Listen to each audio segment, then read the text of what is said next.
Saya akan coba menjelaskan tentang penyusunan RPP. Ini RPP yang K13 versi lama atau yang belum diubah oleh Kemendikbud yang terbaru tahun 2020. Ini merupakan RPP yang terbaru.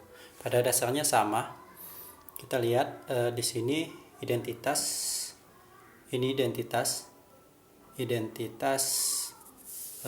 RPP, dan di sini juga ada sama.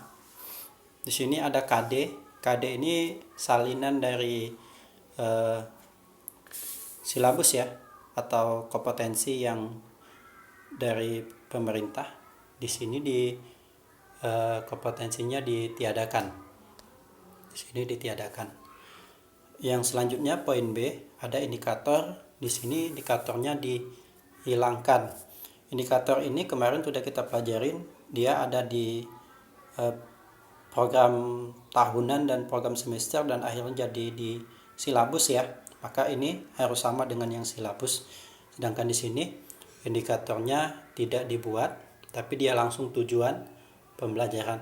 Pada dasarnya indikator, misalkan indikatornya 5, maka tujuan pembelajarannya juga harus 5. Jadi ini pada dasarnya sudah mewakili indikator.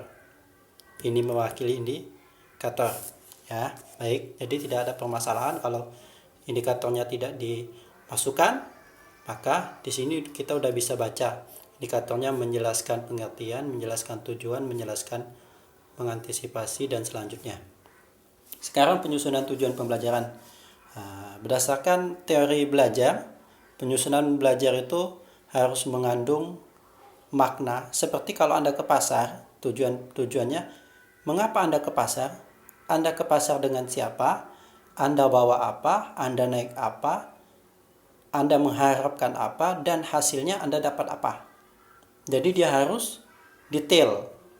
Jadi di sini tujuan pembelajaran, nih, tujuan itu didapat setelah ya.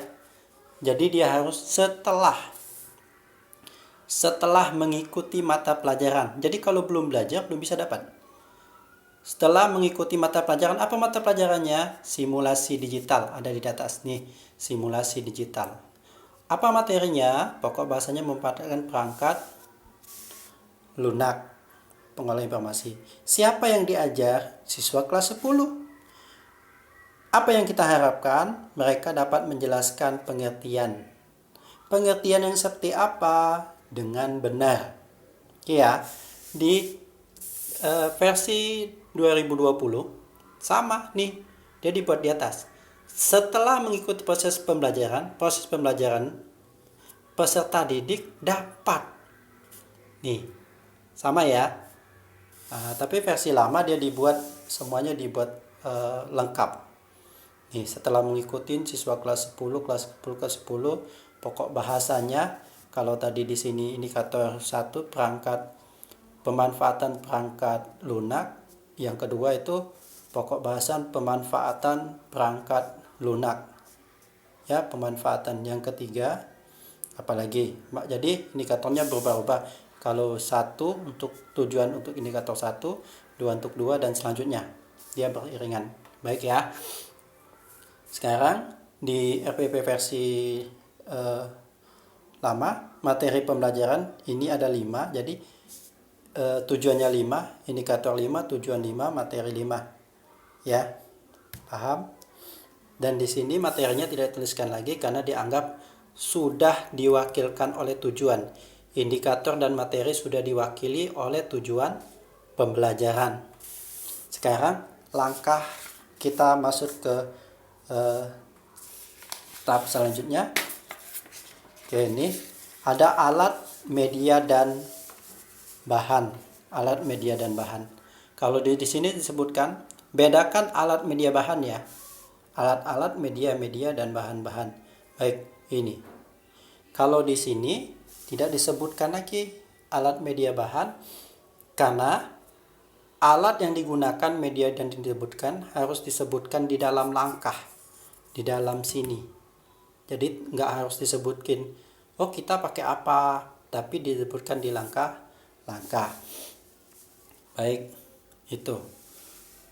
Selanjutnya ada pengalaman belajar.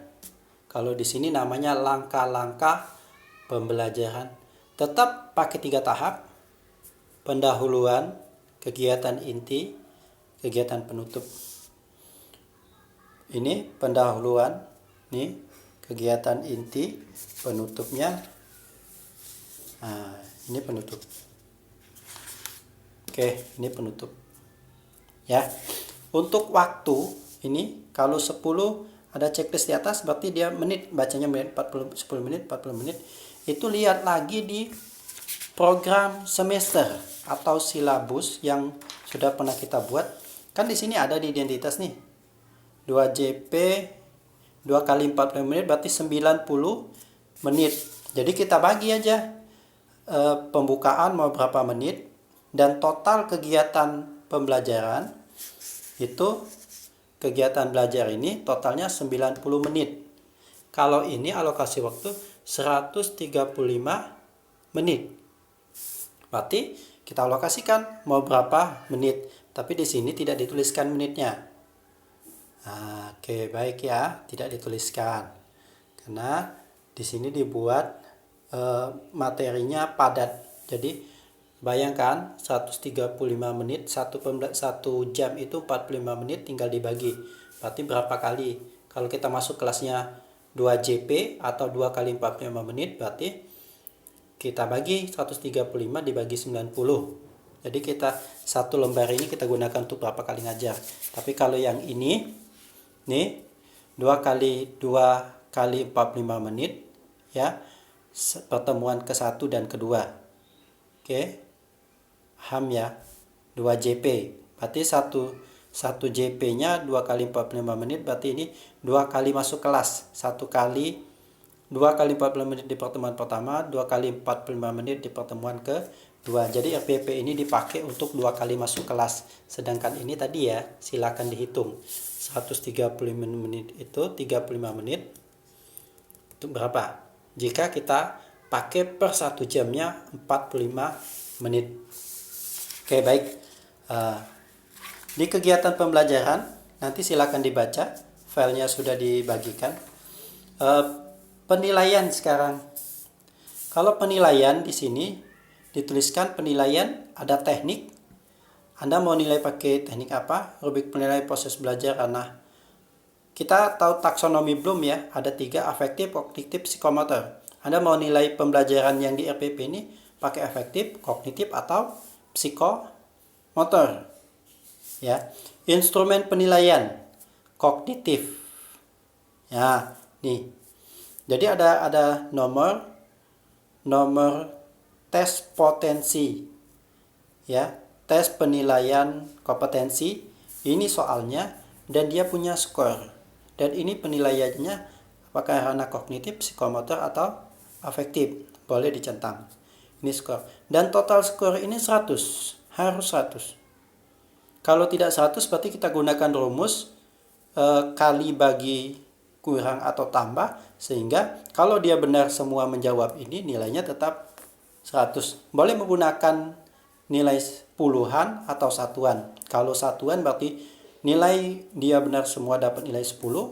Kalau nilai puluhan, kalau dia mendapat benar semua maka dia mendapat nilai 100. Ini kriteria penilaian. Bisa ditulis atau terlampir, nanti kita bahas di pertemuan selanjutnya kriteria penilaian tugas. Tindak lanjut. Jadi 1 RPP ini yang pertemuan 1 dan 2 itu harus ada tindak lanjut. Siswa dinyatakan berhasil. Nah, ini mencapai, kalau kemarin kita sudah buat KKM, boleh masukkan KKM atau pakai persen. 80% dari total siswa mendapat nilai berapa. Ya. Kita akan memberikan mereka remedial jika nilai kurang dari, misalkan kemarin KKM, maka tuliskan. Misalkan kurang dari KKM 75, maka mereka dapat remedi. Ya, terakhir, nih, kepala sekolah, tanda tangan, guru bidang studi atau guru yang mengajar. Oke, baik itu RPP versi lama. Versi 2020, penilaian hasil belajar, nih, dibuat gini aja. Penilai pengetahuan, teknik penilaian, tes uraian. Ini dipilih salah satu. Selama RPP ini digunakan, Anda menggunakan yang mana? Atau menggunakan ketiga-tiganya? Anda menilai pengetahuan dengan cara menanya. Anak-anak, siapa yang udah tahu? Tolong sebutkan. Nah, teknik penilaian, Anda bisa lisan, tertulis, pilihan ganda, esai, tes uraian. Ya, uraian berstruktur bisa atau dalam bentuk studi kasus. Penilaian keterampilan, penilaian diskusi.